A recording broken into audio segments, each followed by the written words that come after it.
Hai, Assalamualaikum. Welcome back to my video.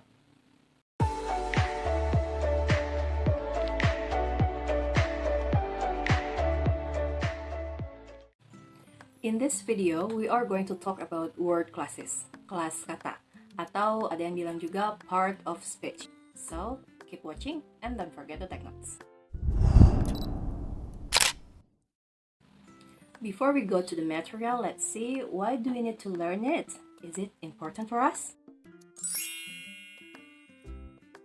Nah, mereka itu menunjukkan bagaimana setiap kata saling berkaitan satu sama lain. It also show us the positions and the function of each word. Jadi, word classes juga menunjukkan fungsi dan posisi setiap kata dalam suatu kalimat. Jadi, ketika kalian udah paham bagaimana mereka berkaitan, apa fungsi dari setiap katanya, terus posisinya harus di mana, itu mempermudah kalian untuk menganalisis kalimat dan juga grammarnya. Nah, untuk word classes sendiri, ada yang open classes, and then ada yang closed classes. Nah, yang untuk open classes itu biasanya yang sering kita temukan, yang sering kita gunakan ya, main thing in the sentence. Tapi kalau misalnya yang closed classes itu biasanya yang kecil-kecil kayak preposisi kayak in, on, at, atau misalnya kayak conjunctions kayak and, or, kayak gitu ya. And in this video, we focus on open classes. Jadi kita bahas yang open classes dulu ya. Yang 4 yaitu ada noun, verb, adjective, and adverb. Noun itu kata benda, verb kata kerja, dan adjective itu kata sifat, adverb kata keterangan. So let's see, there is a picture here. What picture is this?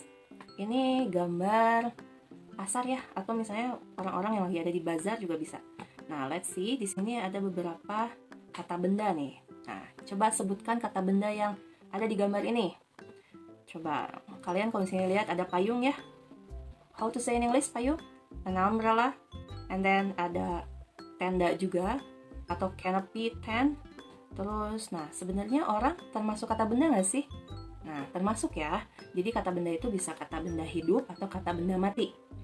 Nah, karena manusia termasuk kata benda, jadi tadi di sini banyak banget gambar manusia kan. Nah, yang laki-laki kita kasih nama man, perempuan berarti woman, anak perempuan berarti girl, terus ada boy, ada baby, ada kids. Terus di sini si anak perempuannya juga makan apa? Ice cream juga benda.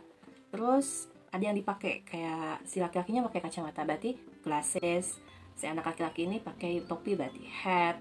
Terus ada langit juga termasuk kata benda ya, sky, apa lagi? Nah, cookies ya, ada makanan juga. Nah, itu semua adalah kata benda ya. Jadi kata benda itu semua nama-nama benda yang ada di sekeliling kita, mau itu hidup atau mati, terlihat, tidak terlihat, itu disebutnya kata benda. Oke? Oke, tadi kan kita cari benda-benda yang ada di gambar. Sekarang kita lihat aktivitas apa aja nih yang terjadi di gambar ini. Oke, the first, kita lihat tadi anak kecil yang megang ice cream, dia lagi makan. How to say in English? Makan? Eat ya. And then ada anak kecil yang lagi megang ini, berarti hold.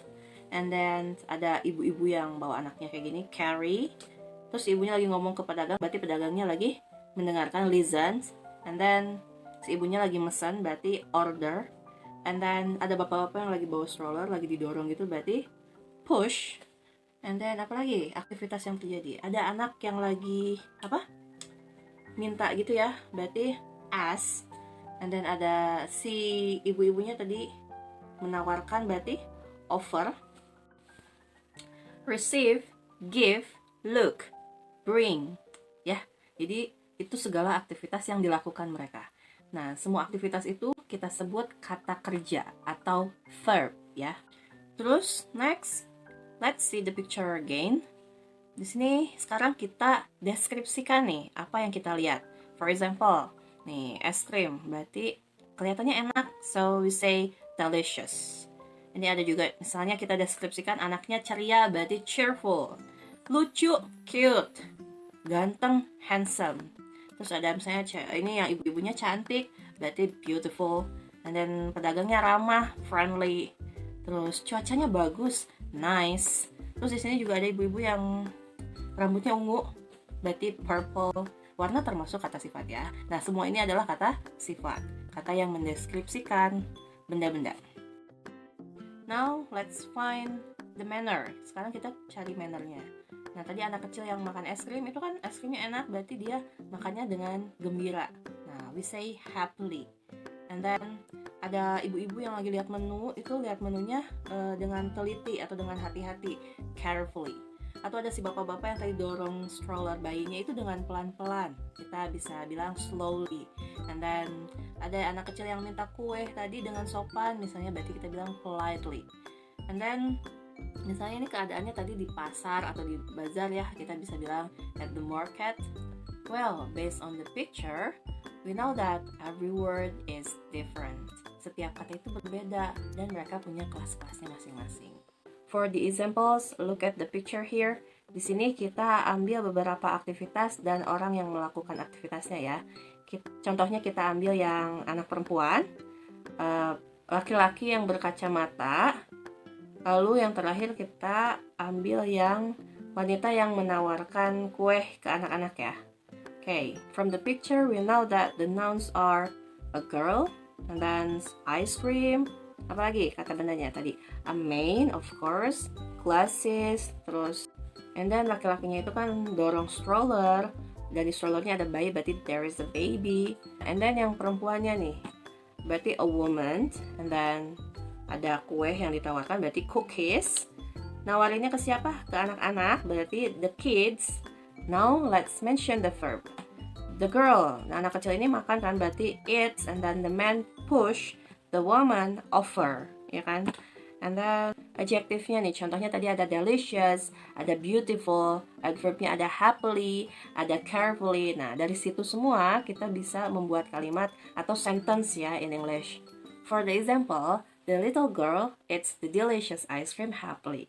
Anak perempuan itu makan es krim dengan gembira, ya kan, sesuai gambarnya. And then the second one, the beautiful woman offers some cookies to the kids. Perempuan cantik itu menawarkan kue-kue kepada anak-anak, sesuai dengan gambar. The last example, the man who wears glasses push the baby stroller carefully. Laki-laki yang pakai kacamata itu mendorong stroller bayinya dengan hati-hati. Oke, jadi gitu ya, walaupun hanya dengan gambar, kalian bisa membuat kalimat asal tahu vocabularies-nya and then tahu juga word classes-nya. Oke? Grammar check, let's check the grammar.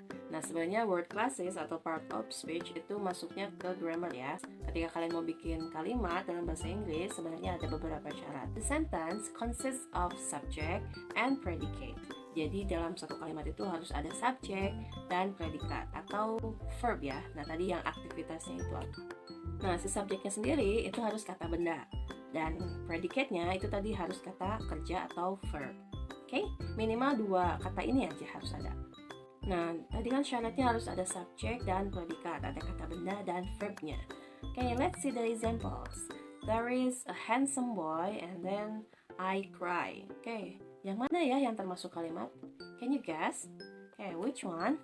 Okay, jawabannya adalah I cry. Walaupun a handsome boy itu lebih panjang, tapi bukan berarti dia kalimat ya. Karena kalau diartiin dia a handsome boy berarti cowok ganteng.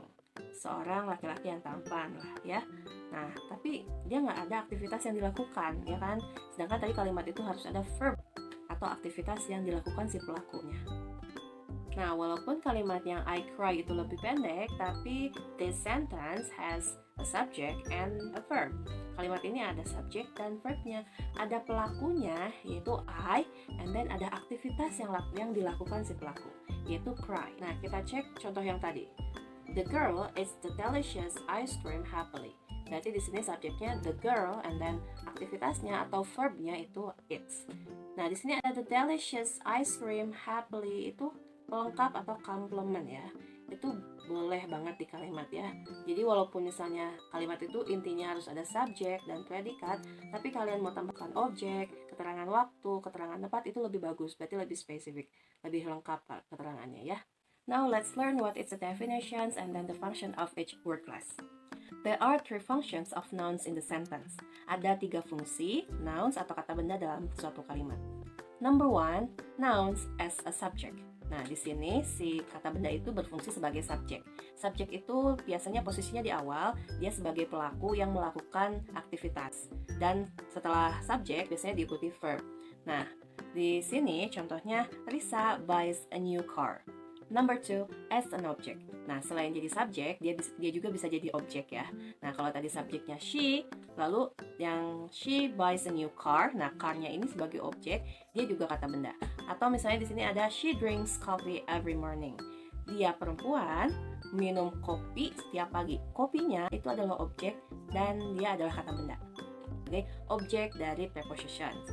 For example nih, the book is on the table. Bukunya ada di meja. Oh iya, preposition itu tujuannya atau fungsinya untuk biasanya menunjukkan waktu atau tempat atau posisi ya. Jadi ketika kalimatnya the book is on the table, berarti bukunya ada di meja. Nah, on the table. Jadi prepositions diikuti kata benda. Atau number 2, Ucup is looking for love.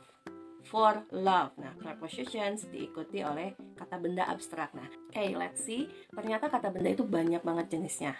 For example, here di sini ada concrete nouns, ada juga yang abstract nouns, ada yang common nouns, ada yang proper nouns ya. Ada juga yang countable, ada yang uncountable. Nah, apa sih bedanya? Oke, Ibu jelaskan secara singkat ya. Kalau misalnya nouns yang konkret itu berarti kata benda yang bisa dilihat secara langsung oleh kita. So, contohnya benda-benda hidup dan mati yang biasa kita lihat sehari-hari ya. For example, di sini ada people, cat, dog, and then table, car, apple, cake, benda abstrak.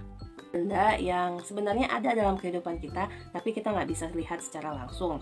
For example, love, beauty. Beauty itu kecantikan, and then adventure, hope, life, and then apalagi friendship, persahabatan, kindness, kebaikan, atau misalnya apalagi ya, pokoknya kayak kebahagiaan, kesedihan, itu kan sebenarnya kata benda ya, tapi bentuknya abstrak. Nah, lalu ada common nouns. Common nouns itu kata benda yang sifatnya umum ya, maksudnya kayak manusia, humans, atau misalnya orang, people, person, atau misalnya apa ya, kayak sekolah, place, and then misalnya pokoknya kata-kata yang umum yang belum dinamai. Berbeda dengan proper noun, ini adalah kata benda yang sudah dinamai secara khusus. For example, tadi ada person atau people, ada orang, manusia, tapi ketika mereka sudah dinamai, maka mereka sudah proper noun. Misalnya orangnya sudah dinamain Udin misalnya, atau Suci, berarti dia sudah proper noun. Atau di sini ada car, mobil. Kalau mobil doang kan masih umum ya, tapi kalau mobilnya sudah dinamai, berarti kayak misalnya di sini Suzuki. Nah, itu kan sudah khusus ya, berarti itu sudah proper noun. Atau misalnya handphone, cellphone, itu kan masih umum ya. Tapi kalau misalnya kita sudah bilang Samsung atau misalnya tadi apa Xiaomi, berarti itu sudah proper noun ya, sudah dinamai, sudah punya merek. Nah, atau misalnya place ya, tempat. Nah, tempatnya kalau misalnya masih umum ya kita bilang tempat. Tapi kalau misalnya sudah dinamai nih Jakarta, Jawa Barat, itu sudah proper noun. Yang kedua, verb atau kata kerja. It is a word or group of words that describe an action physically or mentally or express state of being. Jadi ini kata yang digunakan untuk mengekspresikan aksi atau aktivitas yang dilakukan secara fisik atau mental atau juga state of being ya. Maksudnya menunjukkan posisi atau kehadiran, presensi ya. For example, the student write poems for their parents. Write. Siswa-siswa menulis puisi untuk orang tua mereka. Menulis. Aktivitas. And then Ucup drinks coffee every morning. Drinks, minum ya, sama aktivitas juga. His father bought a new car. Ayahnya beli mobil baru, membeli, sama aktivitas juga. She likes swimming. Nah, likes itu aktivitas tapi dilakukan secara mental ya. Karena kalau kamu menyukai sesuatu, kamu nggak bergerak kan, tapi secara hati dan pikiran kamu melakukannya. And then I was here yesterday. Saya di sini kemarin. Menunjukkan kehadiran kamu, posisi kamu, ya kan? Sama seperti jenis dan tipenya, bentuknya juga lebih dari satu. Ada 4 ya, ada verb 1, verb 2, verb 3, dan verb ing. Nah, mereka sebenarnya punya nama sih, kayak verb 1 itu present verb, and then verb 2 past verb, verb 3 past participle, verb ing itu present participle. Tapi biar mudah kita pakai yang tadi ya. And then, Bu, ini kenapa beda-beda? Drinks kok ada S-nya. Nah, ini juga ada like, liked, liked, liking, and then ada study, studied, studied, ya kan? Cook, cook, and then ada juga yang berubah. Juga kayak eat, ate, eaten, kenapa berubah-ubah? Itu semua tergantung tensesnya nanti yang digunakan. Pokoknya bentuknya ini berbeda-beda ya. Jadi ketika kalian nanti menggunakan verb, harus dilihat dia pakai tenses apa dan menggunakan bentuk kata kerja yang mana. Oke? Nah, Bentuk kata kerja juga ada dua ya bentuknya. Yang pertama ada regular, yang kedua ada irregular. Nah, kalau misalnya yang regular, dia beraturan. Atau misalnya perubahannya hanya ditambahkan ed atau ditambahkan ied ya. For example kayak like jadi liked, and then liking, and then kalau misalnya study kayak studied, and then cook jadi cooked, and then write. Nah, di sini udah mulai masuk ke yang irregular. Ada write, wrote, sama written. Dia berubah ya, verb 1, verb 2, sama verb 3-nya berbeda. Kayak eat, ate, eaten, and then ada speak, spoken ya. And then ada juga yang nggak berubah ya. Jadi kayak cut, and then ada hit ya. Nah, di sini contoh penggunaannya ya, action verb yang bentuk kata kerjanya berubah-ubah berdasarkan tenses yang kalian gunakan. Ada I eat pancakes, and then ada I ate pancakes yesterday. Ada juga I have eaten pancakes 2 times, atau misalnya I'm eating pancakes now ya. Itu contoh perubahan kata kerjanya. And then di sini juga yang to be. Kalau misalnya ada verb 1, verb 2, verb 3, dan verb ing-nya juga ya. Kalau misalnya verb 1-nya ada is, am, are, nanti Ibu jelaskan penggunaannya. Itu penggunaannya berdasarkan subjeknya nanti gimana. And then ada juga verb 2-nya.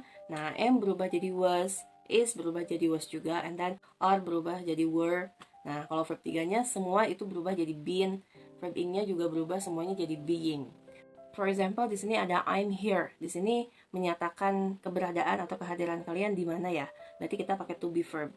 Nah, I'm here di sini I am berarti pakai verb 1. Tapi kalau misalnya tensesnya udah berubah nih, misalnya kita pakai past tense. Berarti kita bilangnya I was here yesterday, for example. Saya di sini kemarin. Pokoknya ketika tensesnya berubah, maka bentuk kata kerjanya juga akan berubah dan bisa jadi verb 2, verb 3, atau verb ing ya. And the next adjective atau kata sifat. It is a word that describe nouns. Kata sifat itu mendeskripsikan kata benda. Mendeskripsikan itu hampir sama dengan menggambarkan, menjelaskan, menjadikan dia lebih spesifik gitu ya. Atau sama juga dengan menyebutkan ciri-ciri. Contohnya misalnya saya punya teman baru, dia orangnya baik, cantik, tinggi, ramah. Nah, itu sama dengan mendeskripsikan orang ya. Orang kan kata benda. Atau misalnya mendeskripsikan benda. Misalnya mobil kamu yang mana? Itu mobil aku yang warna biru, besar, bagus, misalnya mahal atau kayak gitu ya. Nah, sama adjektif juga banyak banget jenisnya, tipenya. Contohnya di sini ada physical appearance. Nah, ini biasanya digunakan untuk mendeskripsikan seseorang ya. Physical appearance itu berarti penampilan fisik. And then ada juga personality atau kepribadian seseorang ya. And then feelings itu ketika kalian mau mengekspresikan perasaan kalian atau perasaan orang lain. And then ada juga di sini describing things. Ini biasanya digunakan untuk mendeskripsikan tempat atau benda ya. Jadi kalau mendeskripsikan orang sama benda itu berbeda. Oke, physical appearance nih. Berarti menyebutkan ciri-ciri kayak misalnya cantik, tinggi, atau tua, misalnya old, tall, skinny itu kurus ya, fat, slim, atau misalnya smart, pinter. And then feelings nih, perasaan kalian, misalnya kayak angry, marah, happy, senang, and then misalnya apalagi tired, and then apalagi banyak ya, kalian bisa searching. And then ada juga describing things, kayak warnanya, warna-warna termasuk dalam adjektif ya, bentuknya, shape, size-nya, ukurannya.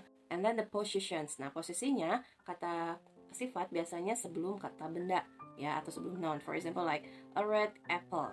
Red itu kan tadi describing things ya, colors. Jadi apel merah. Nah, atau di sini kalian ada kalimat Tina is a student. Terus misalnya kita tahu Tina itu orangnya rajin, misalnya we can say Tina is a diligent student. Tadi kalau yang posisinya sebelum noun itu disebutnya attribute adjective. Di sini ada contoh lain, I like spicy food. Spicy itu pedas. Nah, yang pedas itu food kan. Jadi dia posisinya sebelum si bendanya. And then predicative adjective itu yang tadi posisinya setelah to be. For example, Tina is hungry. Tina itu lapar. Nah, itu mendeskripsikannya setelah is ya. And then ada post positive adjective. Nah, kalau yang ini bisa sih sebenarnya adjektif itu setelah noun. For example, like kayak gini nih. I need something bigger. Saya butuh sesuatu yang lebih besar. Nah, si biggernya itu muncul setelah something. Bu, boleh nggak pakai adjektif lebih dari satu dalam satu kalimat? Boleh ya. Misalnya ketika kalian mau mendeskripsikan orang atau benda itu biasanya lebih dari satu. Nah, diperbolehkan asal urutannya itu benar. For example, di sini ada opini, itu harus yang pertama. Opini itu contohnya bagus, atau tadi ada cantik, itu harus di posisi awal, dan seterusnya sampai yang terakhir itu purpose. Well, yang terakhir yaitu adverb atau kata keterangan. Nah, it is a word that describe adjective, verb, another adverb, and then other sentence ya. Jadi ini tuh kata keterangan atau kata yang digunakan untuk mendeskripsikan kata sifat tadi, kata kerja, and then kata adverb yang lain dan kalimat. For example, she opens the door slowly. Dia buka pintu dengan pelan-pelan. Nah, dengan pelan-pelan itu adalah salah satu adverb. Itu adverb of manner ya. Nah, dia mendeskripsikan apa? Mendeskripsikan kata kerjanya. Dia membuka. Ngebukanya gimana? Dengan pelan-pelan. Oke, di sini adalah jenis-jenis atau tipe-tipe dari adverb ya. Banyak sebenarnya, tapi di sini sama Ibu udah dirangkum. Contohnya di sini ada adverb of time, berarti ini menunjukkan waktu dalam suatu kalimat. For example, I'm going to hang out with my friends tomorrow. Tomorrow itu berarti besok, itu kan menunjukkan suatu waktu ya. And then adverb of place. Place berarti menunjukkan suatu tempat. For example, let's open the box and see what's inside it. Nah, inside-nya di sini adalah keterangan tempat ya, di dalam. Next, adverb of manner itu menjelaskan sesuatu terjadi gimana caranya. For example, kayak gini, I will do the test carefully. Saya akan melakukan atau saya akan mengerjakan tesnya dengan hati-hati. Nah, dengan hati-hati itu berarti kita dia modifies the verb ya. Dia mendeskripsikan aksinya gitu. Next, ada adverb of manner. Contohnya, I will do the test carefully. Jadi ini lebih ke menjelaskan cara dia atau orang lain melakukan sesuatu. Nah, selanjutnya ada adverb of degree. Nah, ini lebih ke mendeskripsikan level ya. Level apa? Level adjektif yang kalian gunakan. Nah, level itu biasanya kan ada rendah, ada low, atau misalnya medium sama high gitu. Kalau contohnya misalnya kayak di sini happy misalnya. Levelnya tuh kayak kalau happy doang ya happy. Ada juga yang very happy misalnya, sangat senang, ya kan. Terus ada adverb of frequency. Nah, ini berarti menjelaskan seberapa sering kamu melakukan sesuatu. Contohnya kayak never berarti nggak pernah, atau sometimes berarti kadang-kadang. Juga ada usually biasanya, often berarti sering, terus always berarti selalu dilakukan kayak gitu ya. Sebenarnya masih banyak adverb yang lain, tapi di sini Ibu sebutkan yang paling sering digunakan aja. Well, karena kemarin kalian sudah pretest dan sekarang Ibu sudah jelaskan word classesnya, jadi tugasnya silahkan buat tabel dan cari kata kerja yang ada di instruksi HP kalian. Karena HP kan kalian pakai setiap hari ya, silahkan cari. Bu, bagaimana caranya? Silahkan ubah settingan HP-nya ke bahasa Inggris dan tulis setiap kata kerja yang kalian temukan di instruksi HP kalian. Oke, berapa kata kerjanya? Silahkan temukan 50 kata kerja. Verb 1, verb 2, verb 3, verb ing, dan artinya. Oke, nanti sama Ibu dites satu persatu. Oke, well, that's all from me. Thank you for watching. And if you have any question, you can comment below here. Don't forget to subscribe and like this video. Thank you.